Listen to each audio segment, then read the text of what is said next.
There's a reason this film has 91% on Rotten Tomatoes. And the reason is, if you are on the left, you can make one of the world's most boring, crappy comedies. You can waste an extraordinary amount of money and talent. You can waste some of the great IP ever created.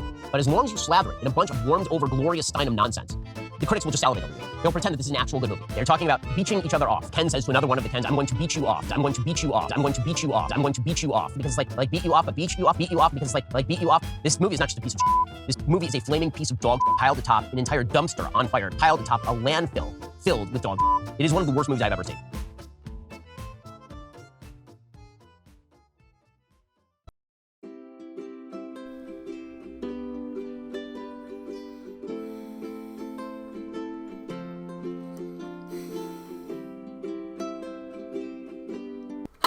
I'm a Barbie girl in a Barbie world. Ben Shapiro is my hero. You are so cool, Ben. You dressed up just like Ken. Imagination. Ben has no imagination. Wait a second, isn't this a kid's movie? Isn't this supposed to be made for 7-year-old girls? Nope. It's about existential angst. Barbie is trying to contemplate whether she's a fascist or not, and she says, I don't control the railways or the flow of commerce. Barbie is supposed to be an idiot bubblehead piece of plastic from Barbie land. How does she know what a fascist is?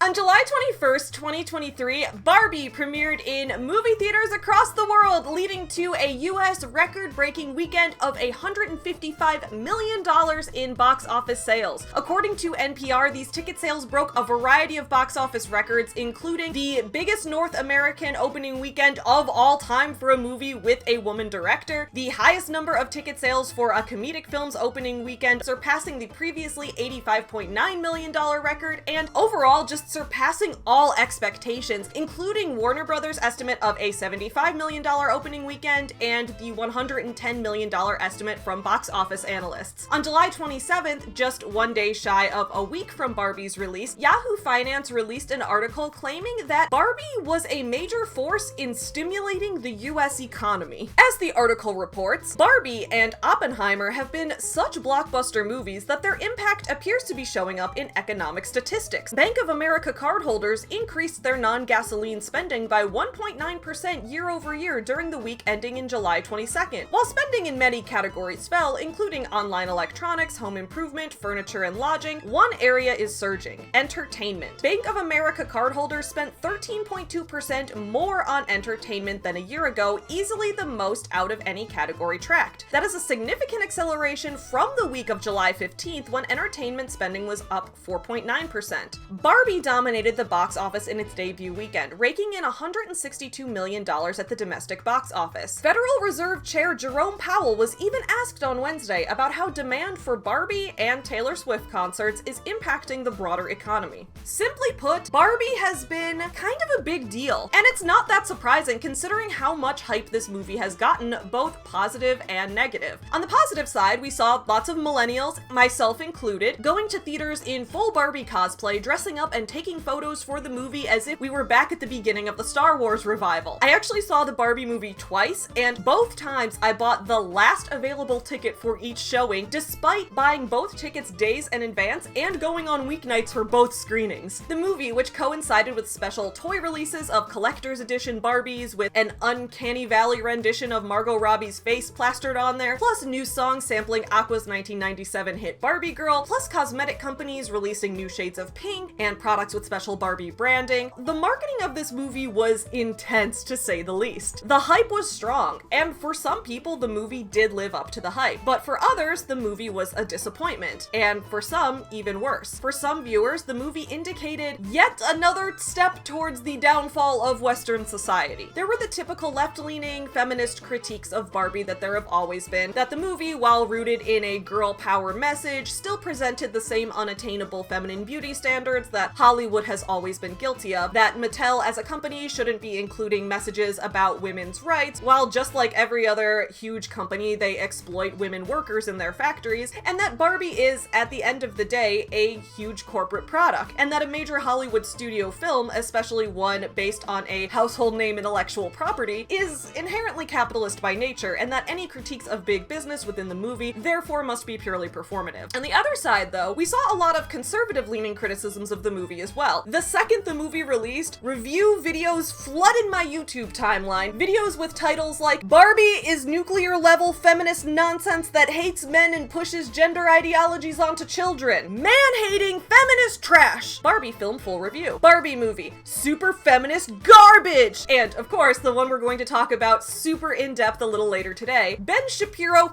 destroys the Barbie movie for 43 minutes. It does not end. Every scene is at least 2 minutes too long. Every single scene, every beat is 2 minutes too long.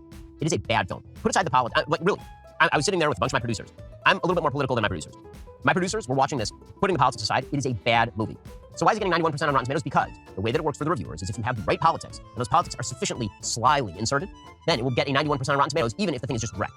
And I mean, boy, is this dreck. This is a Death Star-sized piece of dreck. So, does Barbie have a feminist message? Is that message sincere, or is it performative? Is the movie indoctrinating kids, or is the movie even targeted at kids? Our main question today, as we delve into this very, very in-depth review of Barbie, will be the same question that every writer asks before embarking on a new literary project. Who is my audience, and what is my purpose? Who is the Barbie movie for? And what message is the Barbie movie trying to give us? Is the Barbie movie feminist propaganda? Is it corporate propaganda thinly veiled as feminism? Or is it something more? Is it possible that Barbie might be more than these hot take op-ed points and might instead be a nod to nostalgia itself, an ode to classic cinema, a love letter to the very medium of filmmaking? I mean, of course it's possible. Why else would I be making this video? Let's dive in! Get you some nuts. Yeah, you effin'. Up yours, woke moralist. We'll see who cancels who.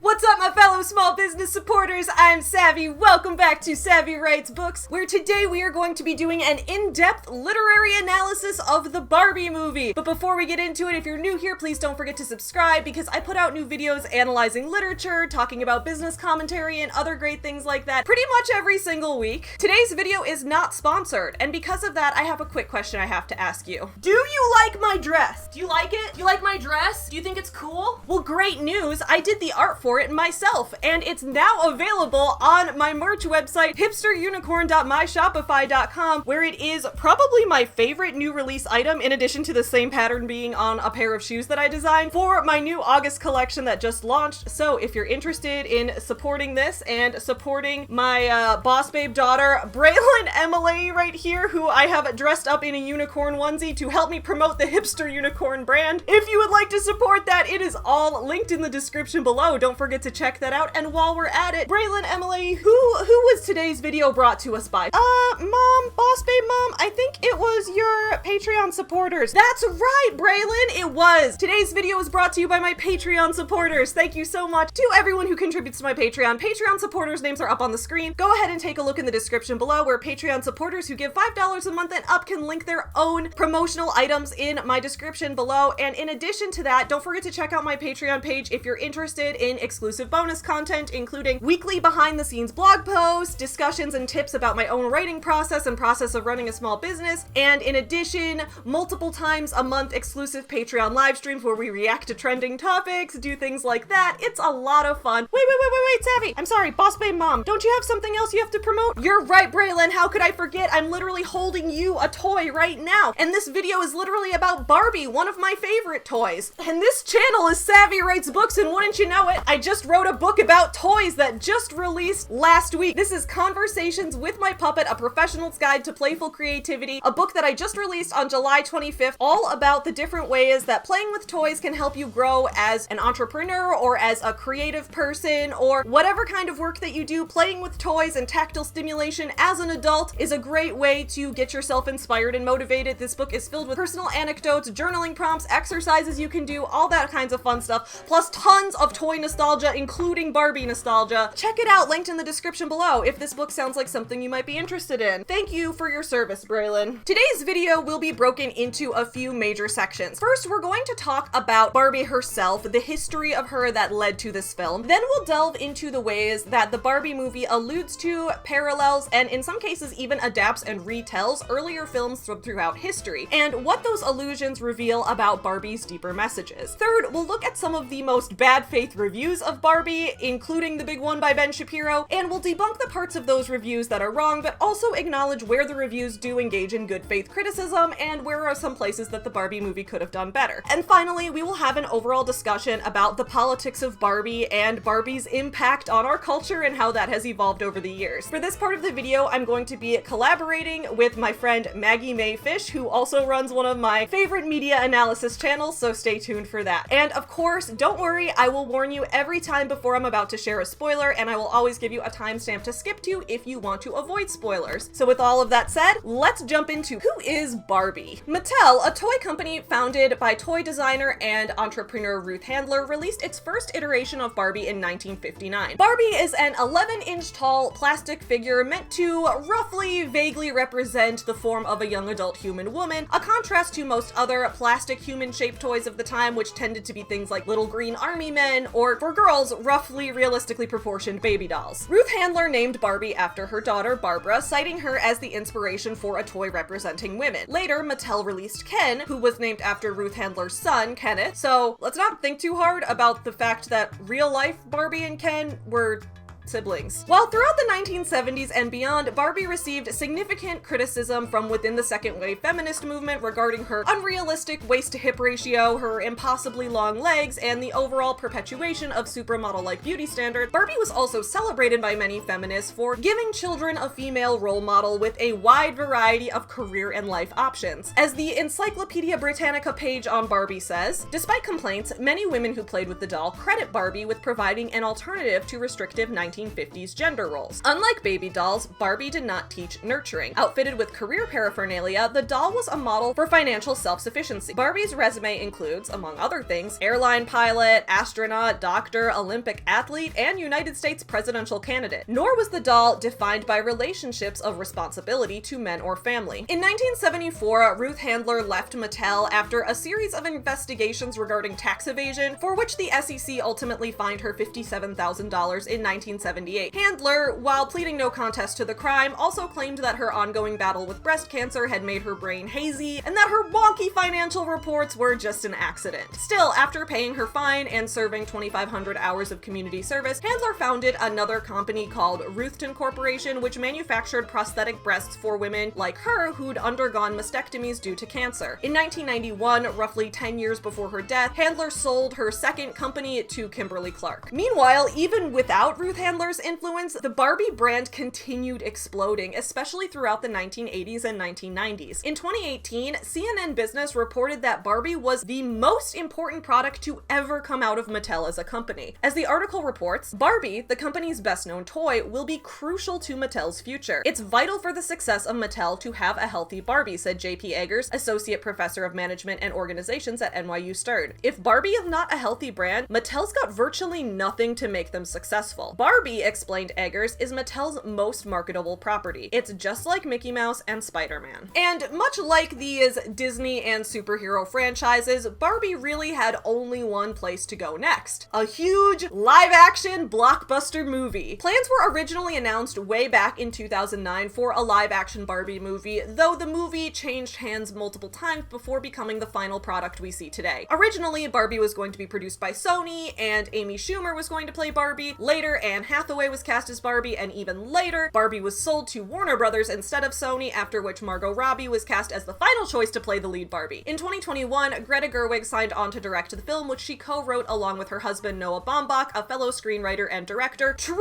a powerhouse couple, Barbie and Ken could never. And all of that leads us to where we are today: the Barbie movie. For a quick spoiler-free synopsis, just to have some context, here's what the Barbie movie is about. It stars Margot Robbie as stereotypical Barbie, the original Barbie, who loves her friends, her dream house, and, of course, the color pink. Her boyfriend, Ken, played by Ryan Gosling, hangs out on the beach all day as he's a beach professional. Other Barbies, also named Barbie, exist within the universe as Dr. Barbie, President Barbie, Mermaid Barbie, Astronaut Barbie, and more. The Barbies and Kens, plus some of their discontinued friends like Midge and Alan, all know that they're toys, and they're aware that outside of this fantasy land, there also exists a real world where humans play with them, and the way that humans interact with them influences influences their own actions, thoughts, and feelings. When stereotypical Barbie begins to get thoughts of existential dread, including fears of her own non-existent mortality, she must venture out into the real world, find the human who's playing with her, and fix whatever problem is causing this person's depression. Meanwhile, Ken is obsessed with Barbie because Ken doesn't know his identity outside of being Barbie's boyfriend. When Barbie embarks on her quest for the real world, Ken tags along against Barbie's wishes because he has no motivations in life other than to follow Barbie. While in the real world, Barbie finds her human, but news of Barbie and Ken escaping into the real world is soon found out by Mattel executives who now want to capture Barbie and put her into a box before she can cause any damage in the real world. Meanwhile, Ken is learning that in the real world, men have a lot more power than they have back in Barbie Land. While Barbie is escaping from Mattel executives, Ken takes his own trip back to Barbie Land, where he introduces the other Barbies and Kens to a concept called patriarchy, empowering all of the Kens to seize power within Barbie Land. Barbie is now tasked with two major goals. She must help her human overcome her own real-world struggles and also save Barbie Land from the Kens trying to change everything. We'll go into all of that more in depth in just a moment, so put a pin in the synopsis for now. We're not going to get into any spoilers just yet. In this next section of the video, I want to review the Barbie movie by comparing it to other similar movies in terms of its themes, its visual symbolism, and its filmmaking choices. In this upcoming part of my video, I'm going to make the argument that Barbie exists primarily not as a feminist statement, but rather as an homage to classic cinema. In this part of the video, it may seem like I'm reading way too much into Barbie and taking Barbie way too far, but a lot of people are reading too much into Barbie, and this is my review, so we're gonna read way too much into Barbie and take Barbie way too seriously because that's gonna be fun. Barbie is classic cinema. Filmmaking as an art form is often cited as beginning in 1896, a year when the Lumiere brothers were premiering short black and white sequences in British theaters, and French magician Georges Méliès began developing special effects from his experience as a magician. At this time, movies and the overall cinema experience was about one main concept: spectacle. One of the first movies ever shown in January 1896 was the Lumiere brothers' classic Arrival of a Train at the Station, which was less than 1 minute long and, as the name indicates, shows a train pulling into a station. That's the whole movie. This premiere sparked rumors of audiences thinking that the train was real and subsequently panicking that it was going to hit them. In reality, historians have since stated that it's unlikely that audiences thought the train was actually real, but that many viewers were truly shocked at the way that the visuals of a train moving closer to them were captured on the screen in an image that could move and get bigger as it got closer to you. The way that film could capture and replicate the things we experienced with our own senses was amazing. Films at this time became something like exhibits, something that you saw for the visual stimulation, an opportunity to marvel at something new. At first, movies were about the visual spectacle of moving images on a screen, but throughout the first half of the 20th century, as talkies became more popular, movies became about the auditory spectacle as well. Movies, by their original intent, were sensory experiences above all else. A good story was there as the glue to hold all the spectacle together, but for the most part, within mainstream movies, excluding like political propaganda films, a good story was usually secondary to the compelling visuals and audio. The 1950s is often referred to as the golden age of Hollywood, a time when directors like Alfred Hitchcock, Orson Welles, and Stanley Kubrick were creating classics, and actors like Jimmy Stewart, Marilyn Monroe, and Gene Kelly dominated our screens. And I don't think it's a coincidence that a spectacle-driven movie like 2023's Barbie would allude to the golden age of Hollywood, especially considering that Barbie herself is a 1950s creation. Nostalgia for the original Barbie is nostalgia for the golden age of movies. On the surface, this movie alludes to movies that are aimed at a younger audience. After all, Barbie is a toy primarily played with by children, right? I mean, excluding me, I'm an outlier, I'm 30 years old, and I play with toys even more often than I did as a kid. Get my book Conversations with My Puppet linked in the description below. In addition to Barbie being primarily a kid's product, there are some elements of the movie that parallel family-friendly movies about toys that we saw released within the past 30 years. Barbie is a lot like Toy Story. She, as a character, knows that she's being played with, and her quest to venture into the real world and find the girl who's playing with her is similar to Woody's connection with Andy and his desire to maintain that emotional bond with him. Similarly, the 2014 Lego movie includes characters who have their own Lego world, completely separate from the real world, and it's only when things start to mix that the movie gets complicated. Plus, you could make the argument that all of these movies were part of a corporate effort to sell more toys. And while I can see those comparisons, I think Barbie is also something much different. I don't think Barbie's really targeted at kids at all. I mean, I objectively know that it's not. It has a PG-13 rating, and everything about the marketing shows adult jokes about existential dread. You guys ever think about dying?